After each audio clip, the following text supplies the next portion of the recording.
Hola jóvenes, le doy la bienvenida a otro video. Yo soy el licenciado Martín Cosío y el día de hoy vamos a seguir viendo el tema la política revolucionaria y nacionalista. Si mal no lo recuerdan, la clase pasada estuvimos viendo el subtema de los caudillos al surgimiento del PNR y la guerra cristera.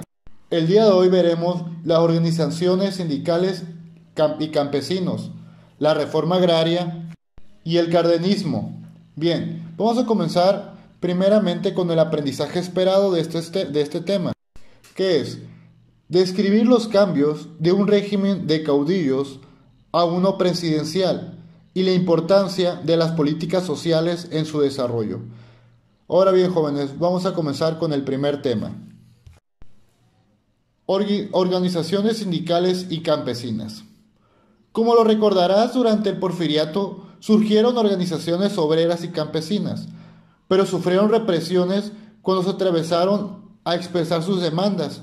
Durante la revolución, diversas organizaciones campesinas apoyaron a las diversas revoluciones en su búsqueda de sus mejoramientos, que ya viene siendo laboral.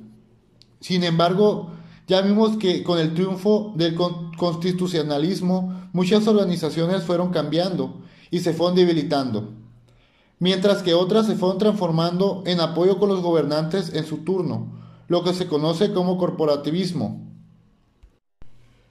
Esta relación de dependencia de los organismos obreros surgieron en 1915, con el pacto entre Álvaro Obregón y la Casa del Obrero Mundial.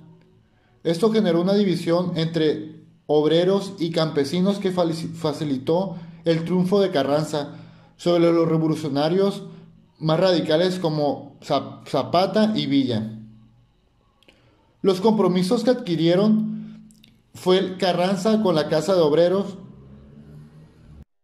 para que otorgara ciertas concesiones de carácter social, lo que se manifestó en los artículos jóvenes 27 y 123 de la Constitución, refiriéndose a las reformas agrarias y a los códigos de derechos obreros.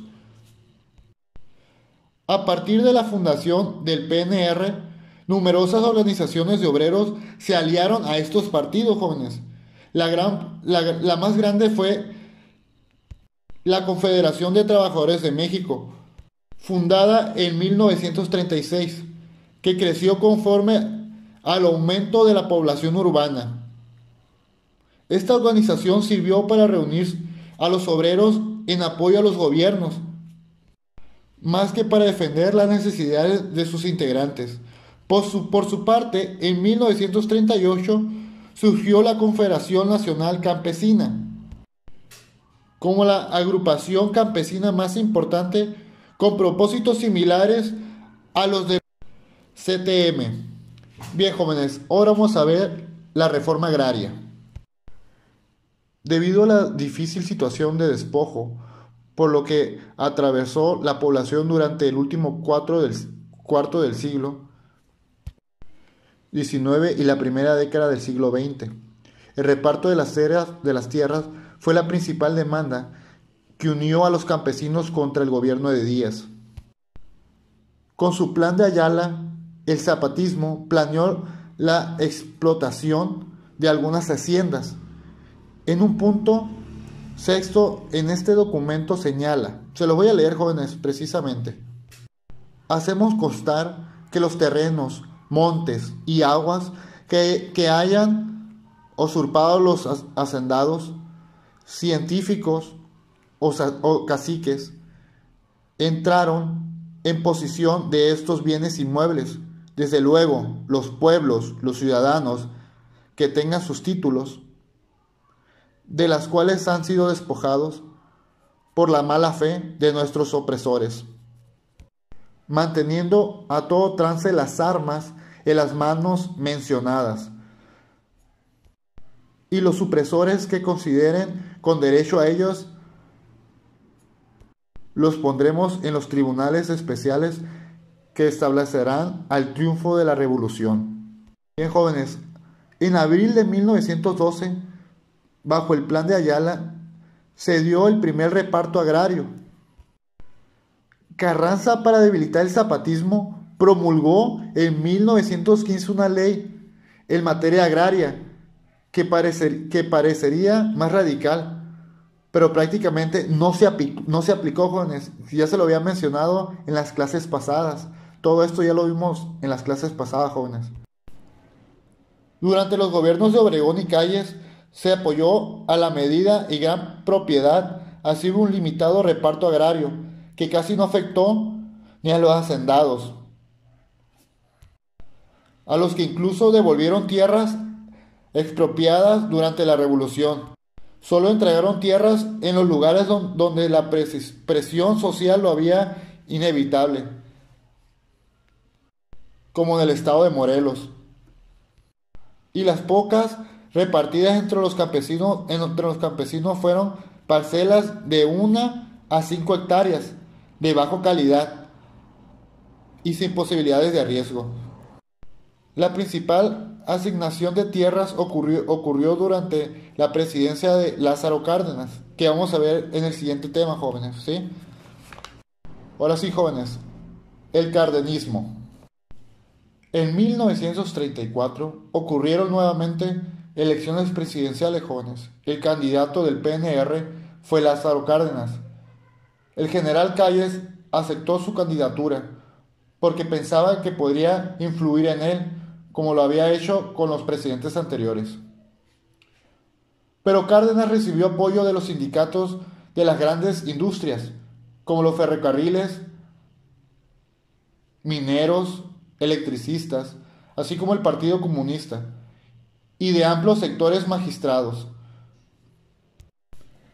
Todos ellos integraron en 1935 el Comité Nacional de Defensa Proletaria.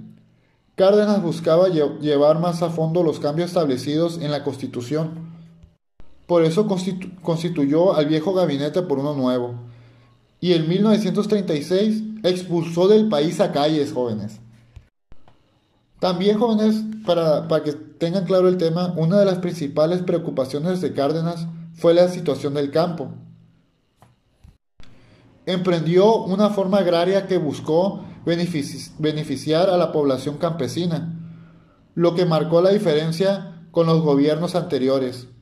Mientras que de 1915 a 1934 se repartieron casi 11 millones de hectáreas a 900,000 campesinos, sobre todo de tierras pobres.